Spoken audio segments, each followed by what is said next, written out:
Welcome friends, आप सभी का फिर से एक बार स्वागत है हमारे चैनल पे। और आज हम रिव्यू करने वाले हैं आउट ऑफ लव सीजन 2 के एपिसोड नंबर 1 और एपिसोड नंबर 2 का। वैसे मुझे पता नहीं कि पहले सीजन में क्या हुआ था, एपिसोड्स इकट्ठे अपलोड हुए थे या फिर इसी तरह से वीकली अपलोड किए गए थे, क्योंकि मैंने तो इकट्ठे ही देखे हैं। पर फिर भी इस बार की अगर बात करें तो यहाँ पे हर शुक्रवार को आपको एक एपिसोड देखने को मिलेगा, जहां पर पहले शुक्रवार यानी कि आज यहाँ पे 2 एपिसोड्स को अपलोड कर दिया गया है। पहला एपिसोड 45 मिनट्स का है, दूसरा एपिसोड यहाँ पे 35 समथिंग मिनट्स का है यहाँ पर। तो पहले सीजन का मैंने रिव्यू किया नहीं था, तो पहले सीजन के बारे में अगर एक दो लाइन में कुछ कहना चाहूं तो मैं कहूंगा कि पहला सीजन जो था एक डिसेंट वॉचेबल वेब सीरीज था, जहां पर कह सकते हैं कि जो कैरेक्टर्स थे उसे काफी अच्छी तरीके से डेवलप किया गया था। कह सकते हैं कि जो इमोशनल बॉन्डिंग है वो उस तरह से क्रिएट नहीं कर पाई थी कि जिस तरह से आपको फील हो सके जो वो सामने वाला कैरेक्टर फील कर रहा है। पर फिर भी जो ड्रामा होता है, अगर आपको वेब सीरीज में भरपूर ड्रामा देखना पसंद है तो एक ड्रामा वेब सीरीज के तौर पे ये जो वेब सीरीज है काफी इंटरेस्टिंग थी। ट्विस्ट एंड टर्न्स थे, जिसके वजह से स्क्रीन प्ले जो है काफी हद तक इंगेजिंग नजर आता है। हालांकि नरेशन जो था वो काफी स्लो था। जो चौथा एपिसोड आया था इसका सीजन 1 का, वो काफी स्लो मुझे लगा था, जिसकी वजह से जो पकड़ है वो काफी हद तक छूटने लगती है। पर फिर भी ओवरऑल जिस तरह से सीजन को खत्म किया गया था वो काफी डिसेंट था, और मुझे नहीं लगा था कि इसका सीजन 2 आना चाहिए था। पर फिर भी यहां पर सीजन 2 को लाया गया है, क्योंकि ये एक इंग्लिश टीवी सीरीज की एडेप्टेशन है और वहां पर भी सीजन 2 आया हुआ है।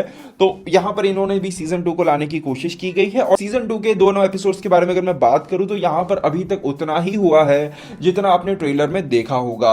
यानी कि पूरब कोहली का जो कैरेक्टर है वो दिल्ली से वापस आ चुका है। अब वो अपनी एक्स वाइफ से बदला लेने की कोशिश करेगा और अपने बेटे को छीनने की कोशिश करने वाला है, जिसको लेकर अभी तक दोनों एपिसोड्स जो हैं पूरी तरह से उसी पर ही फोकस्ड हैं। यहां पर बाकी किसी भी चीज पर ज्यादा ध्यान नहीं दिया गया है, जिसकी वजह से जो कहानी है वो काफी हद तक प्रिडिक्टेबल नजर आती है। कहानी में 2 नए कैरेक्टर्स को लाया गया है। अब ये 2 कैरेक्टर्स आगे जाके किस तरह से रोल प्ले करते हैं कहानी में वो तो वक्त आने पे पता चलेगा। तो अभी तक इन दोनों एपिसोड्स में अगर कुछ इंटरेस्टिंग चल रहा है तो वो केवल यही है कि इन दोनों का जो एक बेटा था जो बड़ा हो चुका है, उसके बिहेवियर में आपको थोड़ा सा चेंज ओवर देखने को मिलता है, जिसकी वजह से कहानी जो है अभी भी थोड़ी बहुत इंटरेस्टिंग बनती है। और मेरे हिसाब से वो उसका जो बिहेवियर है उसके पीछे की क्या वजह होने वाली है उसे मेरे हिसाब से 3rd एपिसोड में रिवील किया जाएगा। और मेरे हिसाब से यही अभी तक इस एपिसोड का एकमात्र ऐसा चीज है जो इस एपिसोड में किसी भी हिसाब का इंटरेस्ट बनाए रखता है। अदरवाइज अभी तक एपिसोड में जो भी चल रहा है मुझे काफी स्लो लगा, काफी बोरिंग लगा है। तो मैं अभी ये तो नहीं कहूंगा कि आप अभी जाओ और इस एपिसोड को, इन दोनों एपिसोड को तुरंत ही देख लो।